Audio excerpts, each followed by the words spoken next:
गेल्या काही दिवसात शेतकरी आत्महत्या आणि शेतकऱ्यांच्या कर्जाच्या प्रश्नावरून राज्यात आणि देशात बराच गदारोळ माजला आहे। राज्यात विरोधी पक्षांच्या नेत्यांनी एसी बसमधून का होईना पण संघर्ष यात्रा काढून आपला विरोध प्रकट केला। तसंच शेतकऱ्यांसाठी काम करणाऱ्या विविध सामाजिक राजकीय संघटनांनीही याबाबत आंदोलन करायला सुरुवात केली आहे। या सगळ्यात सर्वच आंदोलनकर्त्यांकडून एका गोष्टीचा वारंवार उल्लेख होतोय, तो म्हणजे स्वामीनाथन आयोगाचा। काय आहे हा स्वामीनाथन आयोग? काय आहेत या आयोगाच्या शिफारसी आणि सगळ्यांनीच या शिफारसी लागू करण्याची मागणी का केली आहे? जाणून घेऊया स्वामीनाथन आयोग आणि त्याच्या शिफारसी। हरित क्रांतीचे जनक डॉक्टर एम.एस. स्वामीनाथन यांच्या अध्यक्षतेखाली तत्कालीन सरकारने 18 नोव्हेंबर 2004 रोजी राष्ट्रीय कृषक आयोगाची स्थापना शेती आणि शेतकऱ्यांच्या विविध प्रश्नांवर तोडगा काढण्यासाठी करण्यात आली। आयोगाने 2006 पर्यंत एकूण 6 अहवाल सादर केले। शेवटचा अहवाल 4 ऑक्टोबर 2006 रोजी सादर करीत आयोगाने शेतकऱ्यांच्या दुरावस्थेची कारणं आणि त्यावर उपाय सुचवले।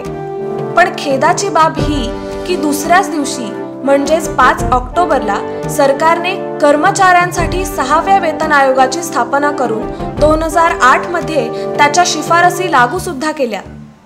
यातच भर म्हणजे 7व्या वेतन आयोगाच्या शिफारसी सुद्धा सरकार लागू करण्याच्या तयारीत आहे। पण जवळपास 10 वर्ष होऊन सुद्धा स्वामीनाथन आयोगाच्या शिफारसी आजही धूळ खात पडलेल्या आहेत। आयोगाच्या अहवालातील काही शिफारसी: शेतकऱ्यांचं कर्ज वजा जाऊन उत्पन्न सरकारी कर्मचाऱ्यांप्रमाणे असावं। शेतमालाचा हमीभाव उत्पादन खर्च वगळता 50% असावा। शेतमालाची आधारभूत किंमत लागू करण्याची पद्धत सुधारून गहू आणि इतर खाद्यान्न वगळता इतर पिकांना आधारभूत किंमत मिळायची व्यवस्था करावी। बाजाराच्या चढउतारांपासून शेतकऱ्यांचं संरक्षण व्हावं म्हणून मूल्य स्थिरता निधीची स्थापना करावी। आंतरराष्ट्रीय बाजारातील किमतीच्या दुष्परिणामापासून शेतकऱ्यांचं संरक्षण करण्यासाठी इतर देशांमधून येणाऱ्या शेतमालाला आयात कर लावावा। दुष्काळ आणि इतर आपत्तीपासून बचावासाठी कृषी आपत्काल निधीची स्थापना करावी। कृषी पतपुरवठा प्रणालीचा विस्तार करावा। पीक कर्जावरील व्याजाचा दर कमी करावा। हालाखीची स्थिती असलेल्या क्षेत्रामध्ये नैसर्गिक आपत्तीच्या वेळी पूर्वस्थिती येईपर्यंत गैरसंस्थात्मक कर्जासहित सर्व कर्जाची वसुली स्थगित करून त्यावरील व्याज माफ करावं। संपूर्ण देशातील सर्व पिकांना कमीत कमी हप्त्यावर विमा संरक्षण मिळेल अशा रीतीने पीक विमा योजनेचा विस्तार आणि ग्रामीण विमा विकास निधीची स्थापना करावी। पिकांच्या नुकसानीचं मूल्यमापन करत असताना ब्लॉकच्या एवढी गावं हा घटक वापरून विमा संरक्षण द्यावं।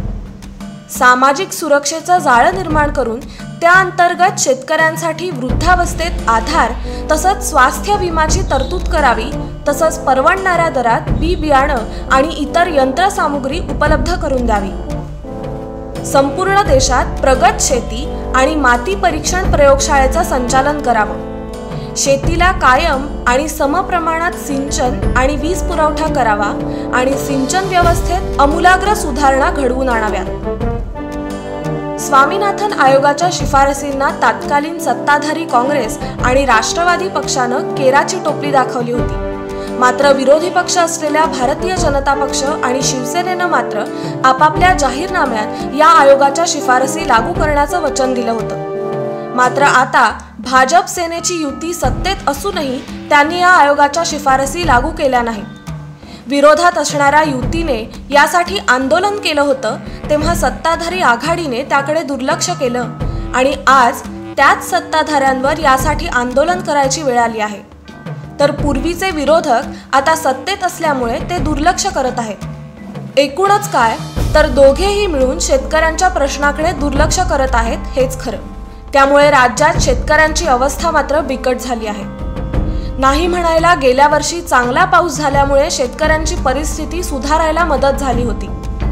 तसंच जलयुक्त शिवार योजनेला चांगला प्रतिसाद मिळाल्यामुळे यंदा उन्हाळ्यात जरा तरी सुसह्य स्थिती असेल असा अंदाज वर्तवला जात आहे। यंदा चांगला पाऊस झाला तर परिस्थिती अधिक सुधारेल मात्र तोपर्यंत शेतकऱ्यांनी काय करायचं असा प्रश्न अनुत्तरितच आहे। त्यामुळे स्वामीनाथन आयोगाचा आणि त्याच्या शिफारसींचा कधी ना कधी गांभीर्याने विचार करायलाच हवा हे मात्र नक्की। Bureau report, Mumbai Tarun Bharat.